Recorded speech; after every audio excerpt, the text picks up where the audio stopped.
Bonjour à tous, mon nom est François Letarte, bienvenue sur ma chaîne JDR-D30, une chaîne consacrée aux jeux de rôle sur table. Puis drôliste, ça me tentait de jaser, de quelque chose. Un achat spontané que j'ai fait de jeux de rôle, ça fait un bout que je n'ai pas fait. Puis oui, puis un peu expliquer un peu le contexte de tout ça. Disons que ça m'allume pour vous parler. OK. C'est un supplément pour Cœur Vaillant. Cœur Vaillant, le supplément, OK, je vais y aller dans cet ordre. Le supplément que j'ai commandé s'appelle Au service du roi. Ça te permet de jouer des mousquetaires 17e siècle et tu combats potentiellement des trucs surnaturels. Ça vous fait, tu penses, un jeu? Donc, ceux qui me connaissent savent très bien que je tripe ça All for One, régime diabolique. Donc, c'est le contexte de All for One, régime diabolique. Évidemment, c'est Cœur Vaillant, c'est une mécanique de jeu qui est complètement différente de Ubiquity.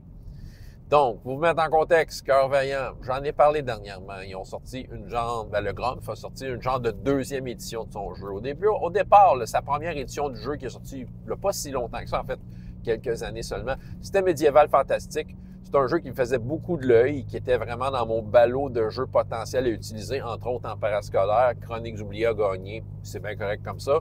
Mais reste que c'est un jeu, je me disais, oh, il est intéressant, il y a beaucoup de choses intéressantes, une approche qui est bien le fun. C'est OSR, mais il y a quand même de la mécanique qui te permet d'avoir quand même, en tant que joueur, la mainmise sur ce qui se passe dans le jeu. T'sais. Je trouve ça intéressant.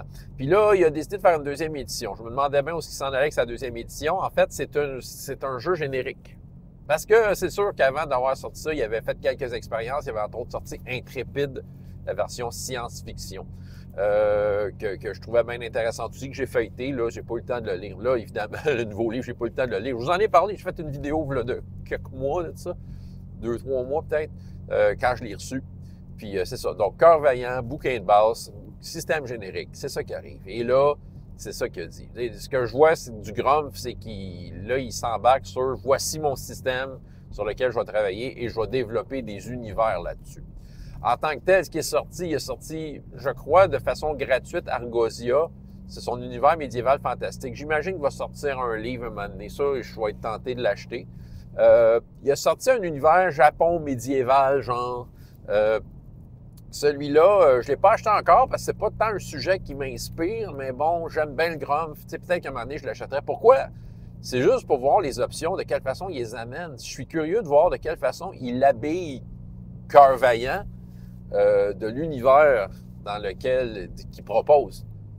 Mais là, avec Au service du roi, j'ai craqué. C'est pour moi, je deviens un client facile dans ce temps-là. J'achète. Bon.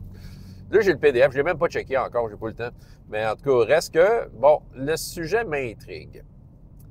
OK, là maintenant, c'est sûr que là, on tombe dans une zone où j'ai des dilemmes. Parce que, tu sais, l'époque des mousquetaires, pour moi, ça me fait rêver. C'est probablement parmi mes meilleurs settings de jeu. Tu sais, je veux dire, j'ai vécu de l'euphorie dans le jeu de rôle en jouant All for One. Vraiment. À cause de l'univers de jeu. Tu sais, un état d'euphorie en jouant. Tu sais, j'ai vécu ça rarement dans ma vie. Je l'ai vécu avec All for One. Parce que l'univers de jeu me fait triper. Puis c'est ça. Tu sais, vraiment. Fait que c'est sûr que ce soit Ubiquity ou non, l'univers de jeu vient me chercher. Bon, Ubiquity, All for One. Parlons d'Ubiquity, là. C'est un jeu qui divise beaucoup. J'ai joué avec bien du monde. Il y a du monde qui vont capoter en débile ou il y a du monde qui vont détester à fond. Il n'y a comme pas d'entre-deux, on dirait.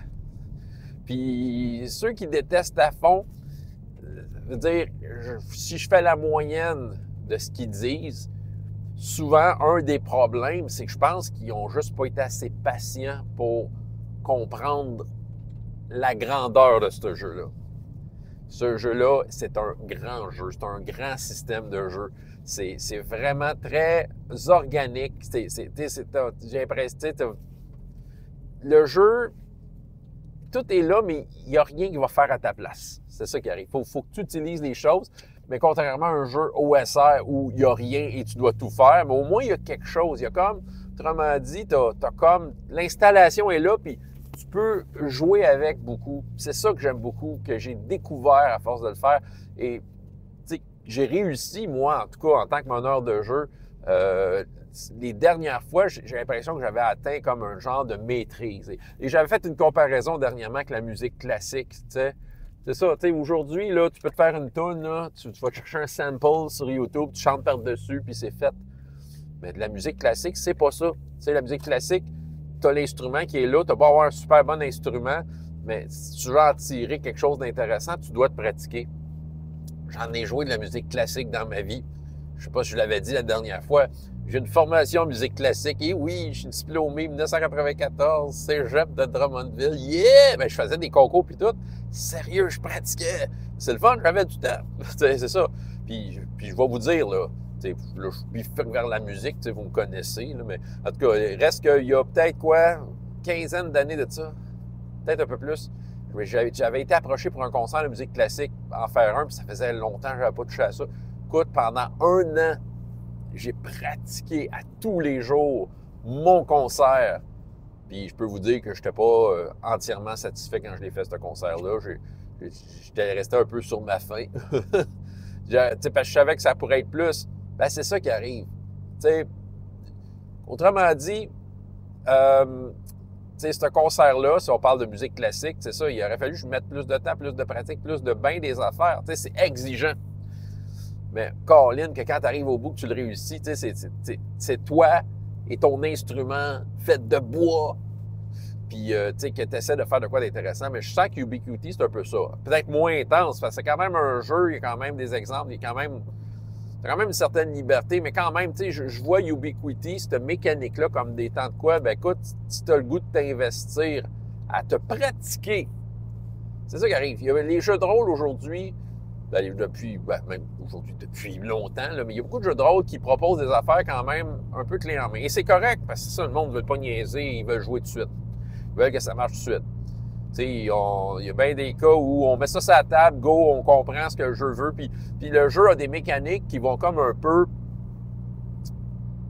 à ta place te donner l'expérience. Ils vont comme générer l'expérience. Ubiquiti, c'est ça qui arrive. C'est pas tout à fait ça. C'est ça. Oui, ton personnage a des caractéristiques qui ont un rapport. Là. C'est All for One. Et oui, tu as des caractéristiques qui ont rapport à quelqu'un du 17e siècle. Là. Mais en même temps, pour en tirer comme le jus, il y a comme comment je pourrais dire, une petite recherche de comment combiner certaines affaires, certains chiffres ensemble. Parce que c'est une grosse liberté, mais c'est ça. Autrement dit, c'est un jeu qui se pratique. Tout ça pour dire que Ubiquiti, c'est un jeu qui se pratique, ce qui fait que c'est un jeu, c'est une mécanique qui divise beaucoup les gens. Les gens qui sont pas prêts à prendre le temps d'aller au bout de ça, justement, quand tu apprends de la musique classique, au début, là, ça sonne poche, tes tunes. Ben, c'est ça. Ça se peut que les premières parties de All for One, d'un autre jeu Ubiquiti, ça te laisse un peu staffin sur la façon que la mécanique réagit. Tu as l'impression qu'un personnage qui a mis trop tous ses points dans des skills de combat, il est imbattable. Mais je peux te dire, non, après avoir pratiqué, là, même les plus forts, tu peux leur faire des jambettes de fou, là, t'sais. Et ces jambettes-là vont être intéressantes, ils vont être méritées. Et quand tu comprends comment ça marche, on dirait que, tout fait sens. C'est ça, tout fait sens et tu le vois et tu le sens. En tout cas, c'est très organique.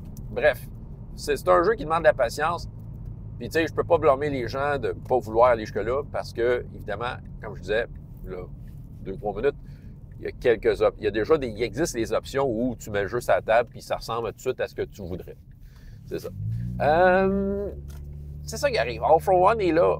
Il s'est incrusté en moi. Mais là, bon, le Grumph est là. Cœur Vaillant, je le trouve intéressant. Sincèrement, est-ce que je trouve Cœur Vaillant, la mécanique plus intéressante que Ubiquiti? Je vais avouer que non. J'aime beaucoup Cœur Vaillant. Je trouve qu'il y a des bonnes idées, mais c'est sûr que, tu sais, c'est sûr que j'ai l'impression que le support Ubiquiti est plus solide, à mon avis. Évidemment, au niveau où j'ai pu me rendre avec Ubiquiti, j'ai l'impression que mon support va être plus solide. Par contre, j'ai l'impression quand même que dans Cœur Vaillant, l'exécution va être beaucoup plus fluide. Ça va être beaucoup plus simple. J'ai bien hâte de voir les options. J'ai hâte de voir le livre à quel point ça habille bien Cœur Vaillant pour te faire sentir que tu es au 17e siècle. J'imagine qu'il y a un effort là-dessus. Le Groff a déjà exploré cette époque-là avec un autre jeu dont je vous ai parlé il y a de ça un temps. Ben, je l'ai commandé, je ne l'ai pas lu, évidemment, puis de la honte. Mais ça s'appelle Mordiu. Mécanique complètement différente avec des D6, c'est ça. Mais en fait, il a déjà exploré ça. Revenons à Cœur Vaillant. On s'entend quand même qu'il y a quelque chose un peu clé en main, c'est-à-dire que là, tu crées tes stats. C'est assez rapide de faire un bonhomme, en fait, à Cœur Vaillant. Pour le long terme, je ne sais pas, mais reste que c'est ça. Ça n'empêche pas que je serais tenté de l'essayer. Éventuellement.